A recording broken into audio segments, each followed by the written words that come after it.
Every day at Sierra, you'll find top brand apparel, footwear, and gear for 20 to 60% less than department and specialty store prices. And during clearance time at Sierra, those incredible prices are 40 divided by 2.5, carry the 1, even lower. And when you shop clearance at Sierra, you can save a whole lot more on everything you need to get active and outside. That's a lot of saving. Epic brands, vast selection, teeny tiny prices. That's Sierra. Visit your local Sierra store today or shop online at Sierra.com.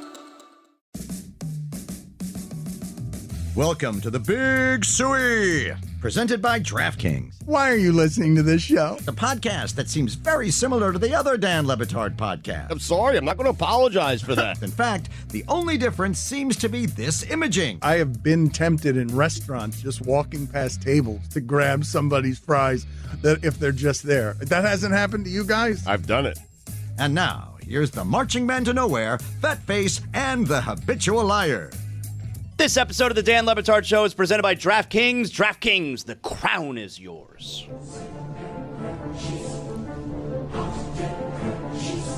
I actually don't think there's been a proper reckoning because everything's been moving so fast. Y'all should be embarrassed. They're physically superior, and the last two games have fooled America. Take a lesson from very recent history.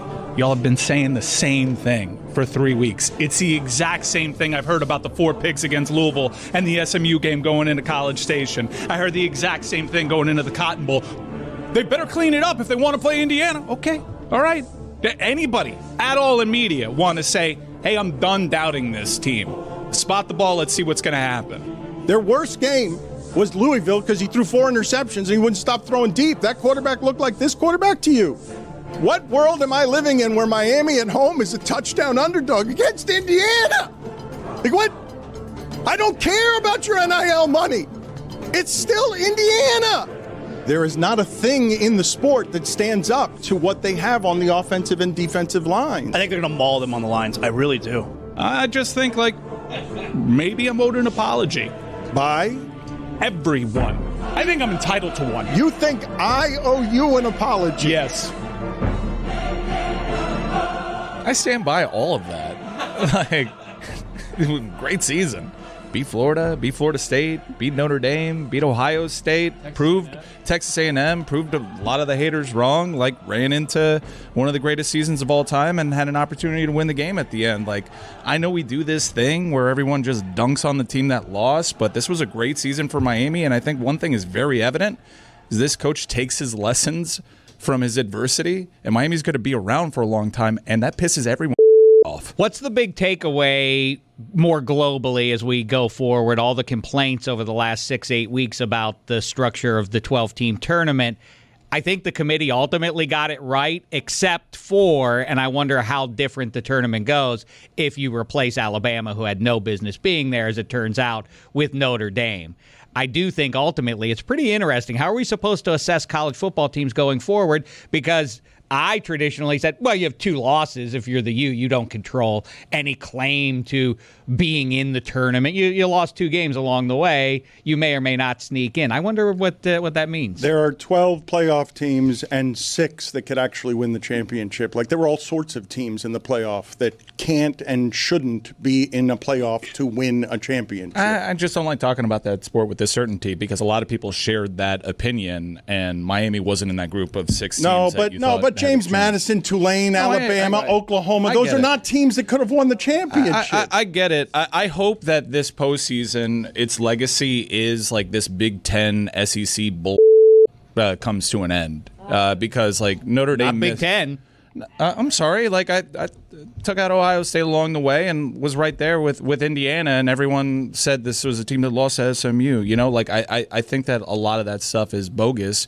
We were touting it all season long, and I just hope we don't repeat the same mistakes when there's a situation like Oklahoma and Alabama reputationally just getting in. And I think Notre Dame probably the conversation was just so driven by Notre Dame versus Miami that Notre Dame was asleep at the wheel and didn't get to propagandize their own case against those lesser teams.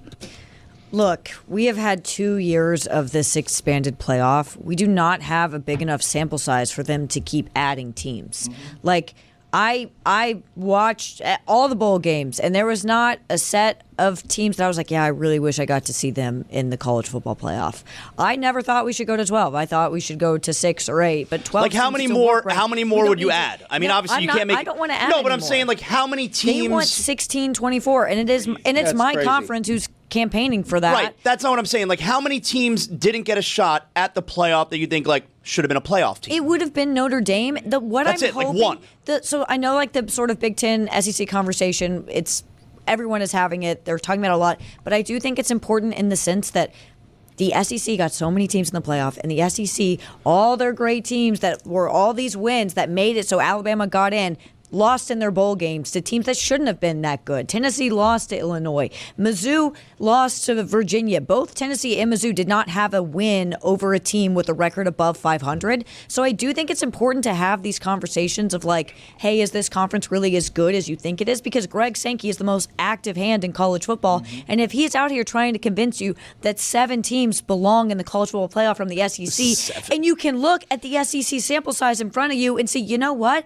Iowa outplayed Vanderbilt that entire game. Yeah, maybe this isn't the best conference in college football, and next year we can avoid an Alabama or an Oklahoma getting in over a Notre Dame team that was much better than both of them. I think we can all agree the best 2 teams in college football played last night. Yep. Right? Like we have a lot of times in these playoffs where you look at a team and you're like, TCU probably shouldn't have been there. Or like Washington a couple years ago was okay, but like they kind of got run out of the building. These 2 teams deserve to be there. The 2 best teams in college football. I think the only other team that you would make a case would be Ole Miss, and Miami beat them. Yeah. I'd make a case for Ohio State, and Notre Dame can watch what happened and be like, oh my God, how close were we to winning the championship? We are as good as anybody. Texas A&M too. My concern is replacing the James Madisons and Tulanes with elites protecting elites. I think that's where it's going to track. Is ultimately you see that James Madison took up a slot that we should have had. We're Notre Dame, right? Alabama, right? Miami. That is my concern as a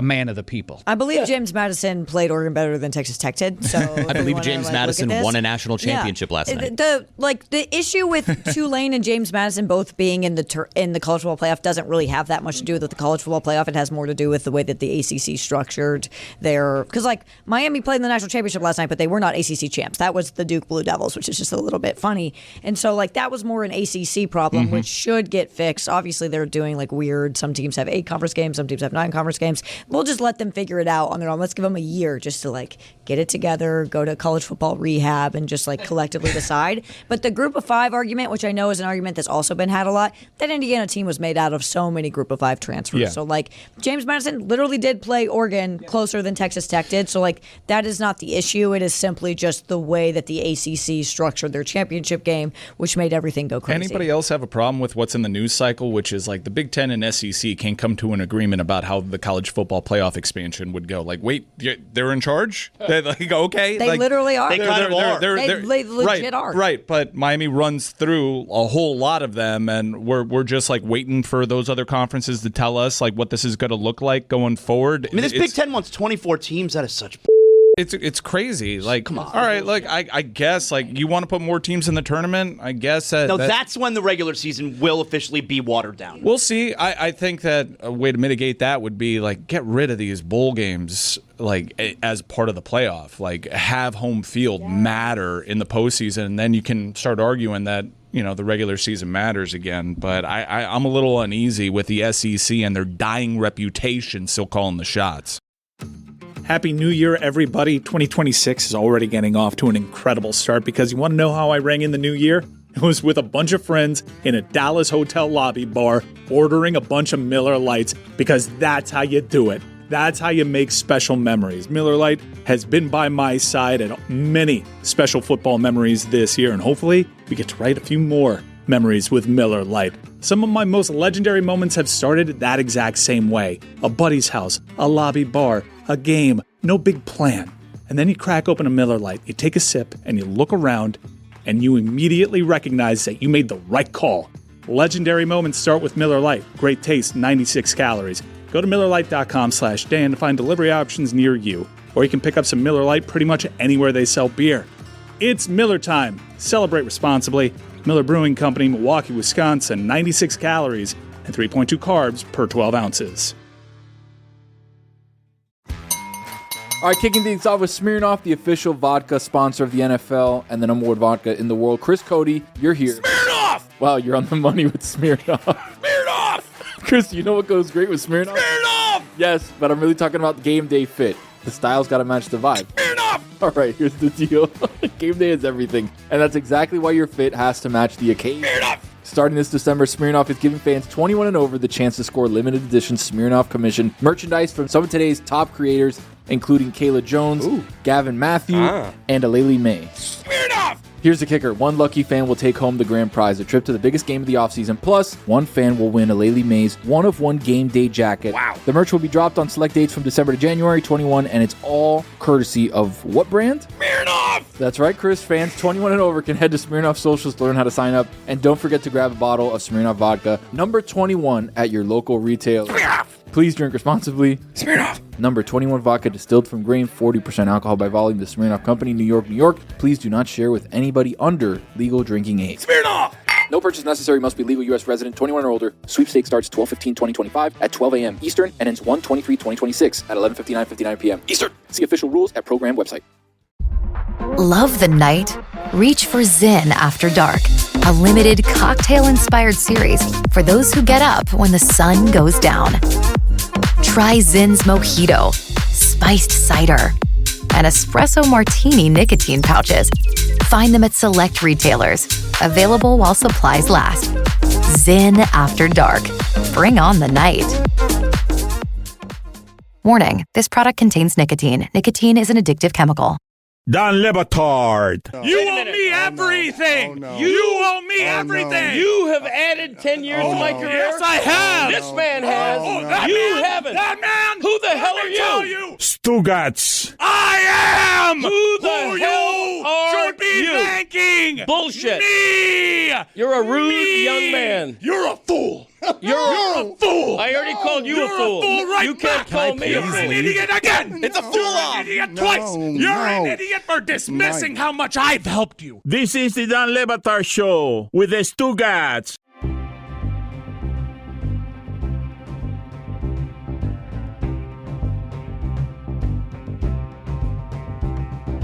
All right, we've got Dianna Russini here waiting patiently for us. She's the senior NFL insider for The Athletic. She's the host of the Scoop City podcast. I don't believe that ever in my lifetime I have seen a Miami Dolphin head coaching hire dwarfed by a football game. You've got the Dolphins getting Jeff Hafley. I cannot confidently comment on this beyond being bored by it. Last 8 coaches the Dolphins have hired don't have any head coaching experience. If I was going defensive coach, I would have gone Chris Shula. Dianna, welcome. What are your thoughts here? This is just the Green Bay guy hiring the Green Bay guy, correct? No, it's not, because I thought the same thing as well when this started, and I got word that Miami was really all in on Jeff Hafley pretty early after that first interview with him, and that wasn't because the GM's doing a hard sell job behind the scenes. He apparently really blew away everyone that's been part of this head coach search. So with that in mind, Hafley interviewed at other jobs as well, and it was pretty overwhelming how much feedback I received on how good he was in a room, how good he was even on Zoom, which is really hard to do, I think. And it's almost every opening had interest in him. And when you talk to people in Green Bay about him, and you talk to players, it's all this like ability to lead, ability to connect. He's good at calling defenses. And all right, let's put that to the side. That's part of this. And then there's just this other thing going on right now with all these head coaching openings. And there's a lot of openings and really not a lot of superstars in terms of these coaches. So I think what you're seeing now is coaches that are at least showing that potential to live up to some of those big name guys that we're seeing right now, because owners are sitting back and they're watching the playoffs, right? And they're seeing Ben Johnson do what he does. He saw Liam Cohen do a fantastic first-year job. Kyle Shanahan, I don't know what that was, but he was able to figure it out and get them this far. And of course, Mike Vrabel in New England. And I think they think that maybe one of these guys has it. And I think that's how we got here. But I actually think it's a good thing, Dan, that the GM has an understanding of who this head coach is, because with that ability to understand what he can bring, at least you have some confidence. Because sometimes you just don't know. I've had owners tell me it's one of the hardest things to do is find the right head coach based on just what he says in a meeting. Because some of these guys are exceptional at presenting and selling and showing their leaders. But what happens when things go wrong? What happens when the Bears are picking apart your defense in the second quarter and the self-inflicted wounds are mounting? What was Jeff Hafley doing on the sideline? And obviously this GM thinks what he was doing was enough for him to be the new head coach of the Miami Dolphins. Cody, what are your thoughts here? Because being on good on Zoom has, to me, next to nothing to do with winning football. And also all these guys are kind of salesmen in disguise. Right. Dianna, I am curious. The Dolphins' last hire with previous NFL head coaching experience was Dave Wannstedt in 2000, who also was the last Dolphins head coach to win a postseason game. Now they're hiring a guy whose Green Bay team didn't have a particularly good season on defense and epically caved in the fourth quarter against the Bears to be eliminated. What about Jeff Hafley is so good? What about it? What about him makes you optimistic that the Dolphins maybe have hit a home run this time? Yeah, so I think for Miami during the search process, which Troy Aikman, as we know, has had a very big hand in all of this, they've really been looking for a personality that's going to instantly set a culture and hold players accountable. I think that was some of the problems that were rubbing people the wrong way in the previous regime, right? Like you obviously see Mike McDaniel now doing the tour, and he is getting a lot of opportunities. I can tell you that. Like every team wants Mike right now. But putting that aside, for Miami, some of those things were not working for Steve Ross. And he believes that Hafley here is going to be the guy that the players are going to respect immediately. He's a first-time head coach. We obviously saw him at Boston College. He's been in the NFL before. But I will say, like, all I can go by myself as a reporter is just what everyone around him is telling me.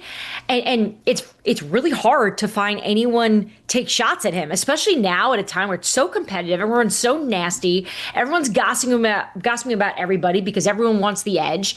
But all the feedback I got on him is just he's going to be able to start this thing from day one, no questions asked. Hey there, Dianna. Curious about how confident, what percentage you would put on the chances that the Steelers actually would trade Mike Tomlin. They control him, obviously, through the next year. But, I mean, if you're Buffalo or Cleveland even, wouldn't you at least kick the tires and check the likelihood of that happening? The possibility? Yeah, no, for sure. There's definitely some back channeling going on right now in terms of those conversations. But the word in the league right now is Mike. Mike needs a break. Like it was never even about Pittsburgh. It was needing to just step aside and just be away from it. I always tell a story that every time I see Mike Tomlin, the first thing he says to me every time, I'm like, hey, what's up? He's like, I'm tired. And like, if that's how you're leading conversations with people you haven't seen in like 6 months, you're probably tired. Yeah, Mike By the way, does need a break. we're talking about these Zooms. What is up with, what is with your shots today? Why do I look weird? What's going on there? You don't look weird. You look lovely. No, I don't think I look. Maybe you know what it is. I was up until 2:30 last night because the Tennessee Titans made a hire at 11:30 because everyone loves to hire at weird hours. Just collecting information. So this is probably me just being tired. So yeah, Tennessee. By the way, that's an interesting one. You hire Robert Saleh in hopes of what Miami just did, right? That you're bringing in the culture guy, you're bringing the man of the people, the leader. And they did it without an offensive coordinator in place. Yet you've got the #1 overall pick at quarterback here, who obviously needs coaching. And he needs the right offensive mind around him. And they hired Saleh without that. Like, that's something. I don't know where he'll land, right? Because you've got a bunch of OCs out there right now. You've got Brian Daboll, who's meeting with the Philadelphia Eagles at this moment. You've got Arthur Smith, who was just in Pittsburgh, who's available. Perhaps maybe some 49ers guy. You got Clay Kubiak. Mike McDaniel. You got Mike McDaniel, but Mike's getting some other opportunity. He could get a head coaching job in all this. You got Tampa all over Mike McDaniel right now. So I'd hire him if I were Buffalo. Okay, Buffalo's a whole nother thing, which we're working on now, because they were in meetings all day yesterday. While I can tell you ownership and even some of those decision makers in the front office had a sense that if they weren't going to win this game against the Broncos, that they were going to make moves. Like, that wasn't the biggest surprise. I didn't really get a sense that they had a plan in terms of who was going to replace Sean, because they're obviously late, right? Because here we are, what is it, January 20th, Tuesday. Most teams are deep in these second visits with these head coaches. So they've got a lot of work to do. Yet that is the most coveted job right now. Like, if you're Kevin Stefanski, aren't you sitting there like, why didn't I just wait? Like, why didn't someone tell me this? Because I would have loved to coach Josh Allen. Well, Dianna, how does McDermott get fired, but Brandon Beane gets promoted? It's the best narrative in football right now. You should hear head coaches talking about this. Just from it's like, for whatever reason, I don't know if it's relationships that are built. I don't know if there's just trust from what a general manager brings in terms of knowledge that supersedes a head coach. But there's something about general managers that just lasts longer. Look at Chris Greer in Miami, right? Like, every head coach will point this out. There's something about that position where you're just given more wiggle room. And sometimes it's as simple as just you spend more time with the owner. I don't know a lot of head coaches that hang out with the owner, that are on the phone with him or her a lot. Most are just grinding, coaching, dealing with the players, dealing with all that. So I think that's a benefit. You get a personal relationship, and some real personal, where they become almost family.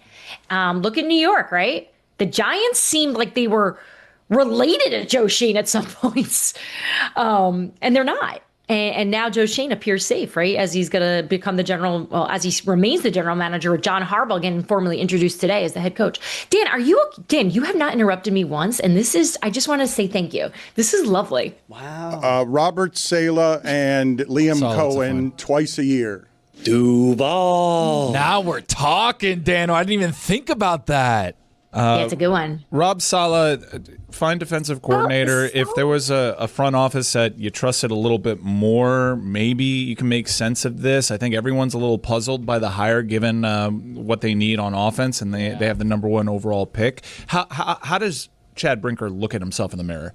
This guy is so bad at his job. All you need to do is look at the New England Patriots. This is an organization, for those that don't know, Rand Carthon was a former GM of Tennessee. He brought in Chad Brinker. They fired Rand Carthon. They promoted Chad Brinker. They've been a disaster. I don't know what kind of fairy dust this guy has over the organization, but Mike Vrabel was fired by these front office people. Mike Vrabel in 1 year has shown you he was never the issue. What is this reputation that they have over there in Tennessee around the league? This is a puzzling hire to me. Well, first of all, you missed probably the most important piece of the timeline, which it was good. But remember, when John Robinson, the general manager who was with Mike Vrabel, was fired, they went through a general manager search, and Vrabel was asked his opinion about these candidates. And when he met Rand, he liked him a lot. He just didn't think he was ready for the GM job. He recommended assistant general manager. And the owner said, no, I like him. And the reason why she said that is because she didn't want Mike to have ultimate power, right? And that is always a worry for some owners. They want to make sure they've got a balance. And Rand was not ready. I think that's pretty obvious. And Chad Brinker was then brought in to fix the fact that he showed in a very short period of time, he was not ready. And then they completely went the other way and fired Mike Vrabel because in their mind, the ego of him, and that's them, not the reality, I believe, was going to hurt the franchise. And now here they are, and they're back in the business of trying to find identity, find culture. And I get the Robert Saleh draw, but I mean, I don't even know if you could call it a diet Mike Vrabel. Like, I don't even know if it's a Mike Vrabel light. It's got some good characteristics. Saleh is a leader. He's energetic. He loves this game. But if they were trying to look for something like Mike without the ego, they didn't get that either. So, yeah, I think this is an organization that is really trying to lean into Mike Bergonzi and hope that he brings something here. And there seems to be a lot of belief and confidence. Because, Mike, remember, too, Matt Nagy had the inside track on this. Yesterday, I wrote a piece already that Nagy had the job. Like, this thing was moving. And then Saleh walked in and he blew the doors off in the interview. And he's got great presence, and I get why Robert Saleh probably won that room over. I hate that so much. I hate it so much. I know, but Jason Taylor vibes. Everybody relax. It's Chad Brinker's doors that he's blowing down. Okay, no, Dan, I want to ask you this because I did have the head coach ask me this the other day. I swear, he's like, "How important do you think it is that I look really good in the interview? Like, do you think I do the suit?" Obviously you get the haircut, whatever. He's like, do you think that matters? I said, yes, this is business. Of course, if you are looking polished, walking into a room with a female owner, right? For this example, let's say, absolutely look your best. Who's going to hire a slob? So I know we joke. The Kansas City Chiefs and Bob Kraft. It's crazy that Tom Moore asked you your opinion on the matter. Andy Reid and Bill Belichick slob up the interview. Neither one of them's great on Zoom. I really do think this stuff of killing the interview is just a grand stupidity from people who don't know what leadership actually requires. Dan, hold on a second. There was that one time where Cliff Kingsbury was in that modern house on draft day, and we were like, that guy knows what he's doing. Yeah. I don't know what it is, but he gets it. Saleh is pretty handsome. Exactly. That I think that's part of this. And look, Saleh's a big dude. He has a plan. He does. He wanted this job badly. And while I'm sure, Jed York and Kyle Shanahan probably hated the fact that Saleh was, I'm sure, prepping a lot for this interview while they're in the playoffs.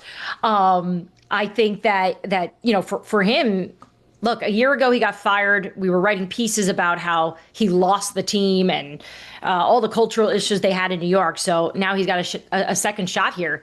But we could probably have another conversation too. Did he pick the right place for him to have this rebirth, to get back in the game? I don't know. Is this good ownership? He just went from Woody Johnson. So, we'll see how this plays. But right now we still got the Pittsburgh Steelers looking for a head coach, the Cleveland Browns, the Buffalo Bills, the Las Vegas Raiders. You guys obviously saw Tom Brady there last night and that whole force, and the Arizona Cardinals. People keep asking me about my 2026 resolutions, and yeah, I got the usual stuff. Watch more games, complain about the power play, and pretend like my team's actually going to stay healthy. But this year, the one at the top of my list is simple. Get comfy. That's where Bombas comes in. They bring serious comfort to my everyday essentials. Bombas just dropped their all-new sports socks, engineered for running, golf, hiking, skiing, snowboarding, basically whatever you're pretending you're about to be really into. And I'm trying to stay active this year by playing hockey. I need these socks. It has cushioning where you need it, it's sweat wicking, solid support, no distractions, just comfort. And for the everyday stuff, Bombas footwear has you covered. Sunday slippers for staying in, Friday sandals for quick errands, and the new Saturday suede slip-ons for when you want comfort but still need to leave the house.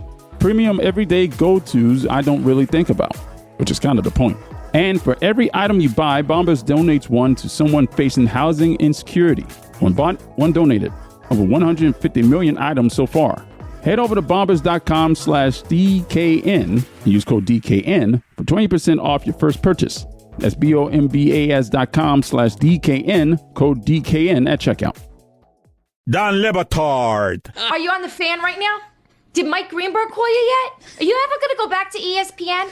People think it's so weird you're a writer now. All those years on TV, all those years, and now you write? Who reads that? Stugotz. Why did you take a job at The Atlantic?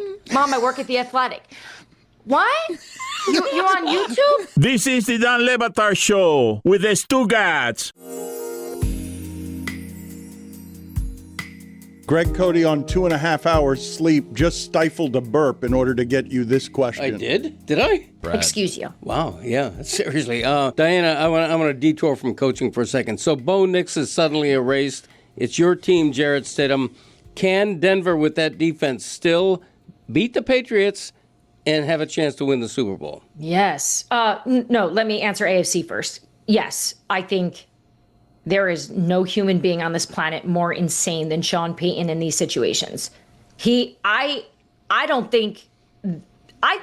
look, he wants Bo Nix out there, But it's not like this building fell apart once Bo Nix went down and they don't think they can win. I remember this summer, they were telling me about Stidham, and I remembered his days, obviously, in New England, and I'm like, what? Like, oh, I'm glad that you like him, but whatever, And New England, if you guys were, I don't know if you recall, but during free agency, New England was trying to get Jarrett Stidham back to New England. So there was like a little bit of a war going back and forth in negotiations to try to get him, and Stidham picked Denver.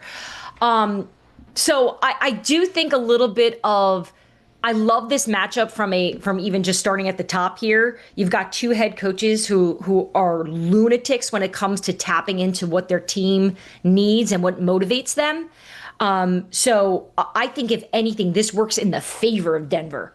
They are looking at this as we're going to have to overcome this, and that's how they like it. And look at Sean Payton's history. Look at the times when Drew Brees wasn't in, when he was in New Orleans. Teddy Bruschi, right? I think Sean won almost every single game with backup quarterbacks.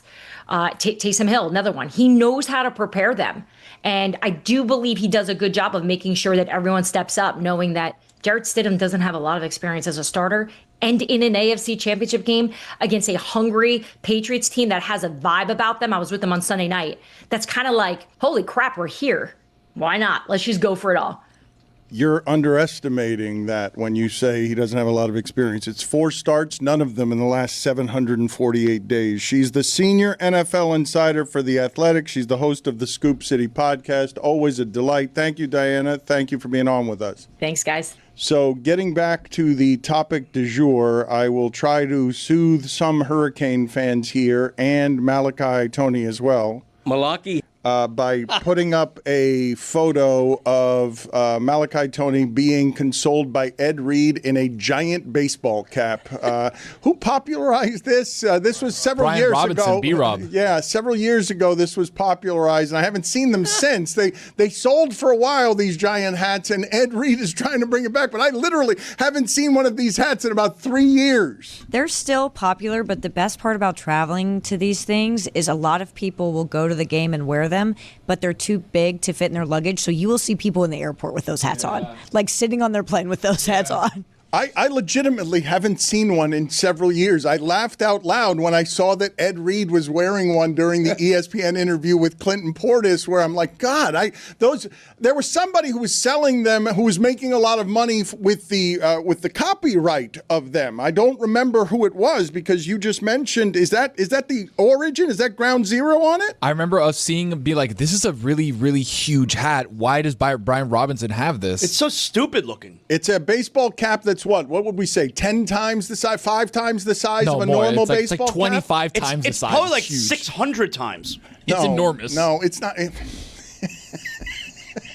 We should get Zaz 600 times is a hot air balloon. You're wearing a hot air balloon on your head. I love how he probably had it on forward at one point, but for this big speech, he's like, you know what? This is because he's got to get closer to him. The problem is the brim is so big that he can't get close enough to him with the brim. I'm gonna flip the ridiculous hat around and have a real talk. Let me see again. Let me see Malachi Tony walking down the tunnel here. Malachi Tony was great in that second half, and he did have to flip it backwards, and it looks the all brim is like ridiculous. 6 feet long. Still got the sticker across the way from the hall. You can't even talk to him.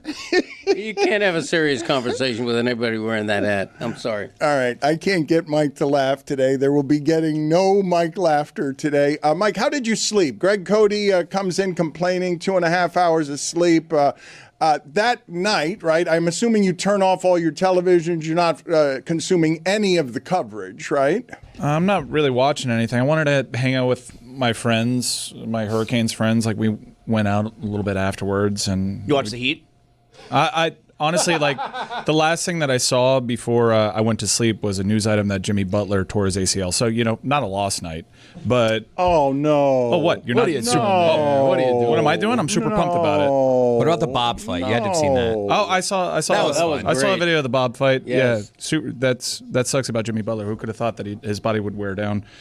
I'm not really consuming it. I was trying to put on a brave face and be the energy guy, and that's usually not my forte when I have a devastating loss. But it was very evident that I was faking it because when I came home, it all came out. And dude, I spend all my free time, all my free money all my free effort on trying to get to where Indiana got last night, and it was devastating, and I cried, and I'm really sad about it, and I hope to never feel that pain again. You cried when? Upon the interception? I got home. No, I mean, I did like sit in my chair. I was rocked. I couldn't get up. I had next thing I know, there was confetti everywhere, and it was brutal. I shook it off. There were some Canes fans on the way out doing Canes chants, and this was a great season. You got to keep in mind, like, this was like a 3.5 month thing of like trying to prove that we were worthy. You proved it. Yeah, and that's what I was trying to tell myself. And we went through some teams that I properly hate. But yeah, you were that close. Like, we allowed a punt block on when Indiana's in punt safe coverage. Like, what the man? Like, Austin Rules kicker. That's why. God damn it! We were right there, and I care about the Miami Hurricanes athletic program more than I care about anything that isn't related to me. And it really sucked. I cannot really articulate how painful that was. And it sucks when you finish second, you feel like a big time loser because the eyes of the world are on you and everyone's teeing off on you, making fun of you, and you're trying to have the right perspective and that you had a good season. The vision is working. All your time and effort is working. I had a lot of people, while I was like crestfallen in my seat, not really knowing where I was at the time, thanking me for hey, thanks for fighting for us. Thanks for what you're doing for the program. And that did like soften the blow. But yeah, man, I am wrecked inside. I want to die. Oh, do you think this will make it feel any better, seeing your father do this? 5 yards. They just went down the field. And here is Mike Ryan's dad to celebrate the touchdown that he celebrated prematurely before with the bongos. One more time. Mike Ryan is going to be mad. Mike Ryan might murder him. And you for letting it happen. Can't wait to call him Junior. Mike, what is second place for you on most devastating loss of your life? Because what you're describing, I imagine there's a gulf between getting home and crying and whatever finishes second place here. Because to be that close is the part that's crushing, right? You lose to Ole Miss and it doesn't feel quite the way this does. You lose to Ohio State, it doesn't. There's very little that can feel quite this way. Maybe you're at the 1 yard line and you fumble or something, but it's about as close as you can be. Yeah, I guess the only thing that's close is Battle Court Spring Final 2024, losing to the Robote Renegades. Yeah, memorable. What about your favorite pro football team signing Deshaun Watson on purpose? That, honestly, Dave, great shout. Great shout. Like, in terms of, like, my soul left my body, like, who am I? What is my personality? You're absolutely right.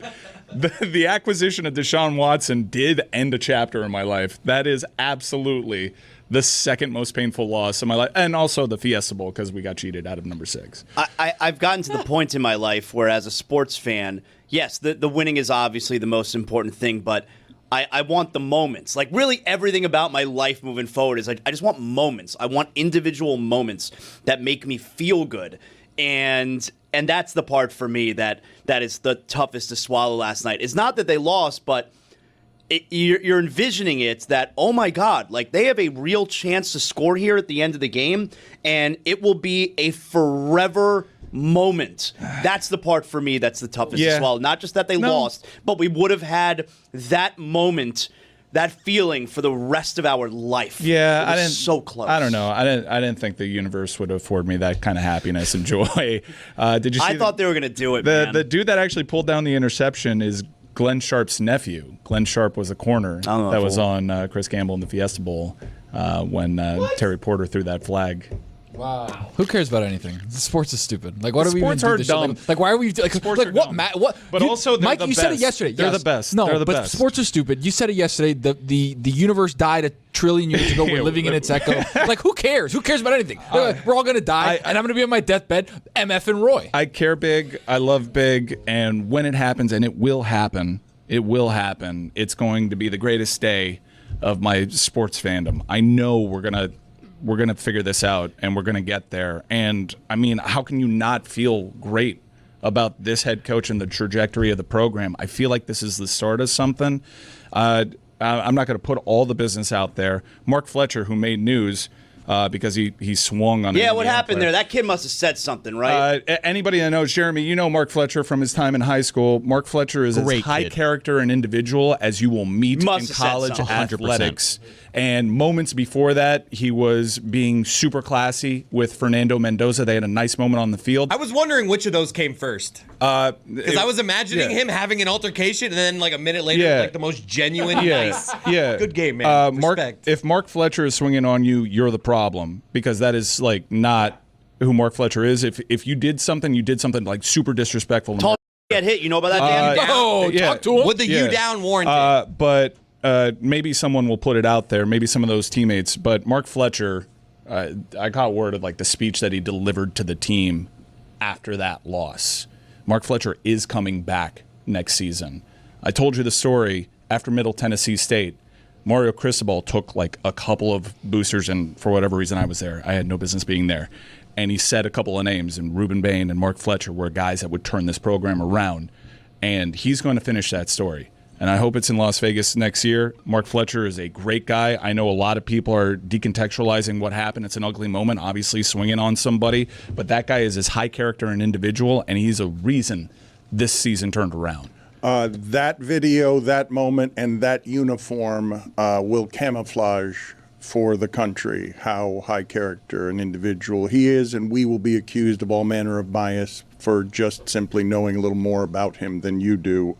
When Mike says it's the start of something at Miami, he's not wrong, but it's the start of something more at Indiana, because they have a momentum now in the portal that's even better than Miami's, and they have a stability now. That night wins 1,000 recruiting wars. Obviously, you have to get money as well, but Indiana's no longer a doormat. This is the hard part, getting to here and the momentum of here. They will do nothing but build on this. Agree with that, but like I said to you last night, Dan, and I think that listening to Zaz and to Mike and to pretty much everybody in here, it would have, sorry to paraphrase SEC, it would have meant more, I feel like, for Miami fans than as much as it has meant, obviously, to IU lovers. You're 100% right. There was, as I kept saying, there was no downside. If you lose, there was no precedent either way. Okay, so we had the Heisman winner. We went into this thing undefeated. We beat Oregon twice. We beat Alabama. Fans don't spend beat Ohio State. I mean, for real, the vibes would have been very similar if you removed this reality. If they would have gone, 9-3 and won the Rose Bowl, you would have thought, a once-in-a-lifetime thing for the Hoosiers fans. But you guys have the downside, and I really do. As much as nationally I kept saying, and I kind of stand by it, Dan touches on the fact that the U has maybe a negative rep, but largely I think that Football America looked at IU as having just beaten the Soviet Union in the 1980 Olympics and now just had to finish it by beating the Finns, and the U was the Finns. That was not supposed to be the challenge that it ended up being. But for you guys, clearly, for how you perceive yourselves as now a blue blood, it is striking to me. I don't think the nation senses it as much as you guys are feeling it. Well, Cristobal volunteered after the game that, and rightly so, that there's absolutely no guarantee that just because they were great this year and reached the final, that's a given next year. And reflecting that, the immediate championship odds for next season are out already, and I was a little surprised to see Miami as low as tied for 10th in the betting odds, and that all depends on how they score in the portal with a new quarterback. So I think the U is back, but there's no guarantee that they're going to maintain this level just because they got there this year. Dave, would you give your championship to Mike Ryan right now? I give him well wishes for 2026. Happy New Year, everybody. 2026 is already getting off to an incredible start, because you want to know how I rang in the new year? It was with a bunch of friends in a Dallas hotel lobby bar ordering a bunch of Miller Lights, because that's how you do it. That's how you make special memories. Miller Lite has been by my side at many special football memories this year, and hopefully we get to write a few more memories with Miller Lite. Some of my most legendary moments have started that exact same way. A buddy's house, a lobby bar, a game, no big plan. And then you crack open a Miller Lite, you take a sip, and you look around, and you immediately recognize that you made the right call. Legendary moments start with Miller Lite. Great taste, 96 calories. Go to MillerLite.com/Dan to find delivery options near you. Or you can pick up some Miller Lite pretty much anywhere they sell beer. It's Miller time. Celebrate responsibly. Miller Brewing Company, Milwaukee, Wisconsin, 96 calories and 3.2 carbs per 12 ounces.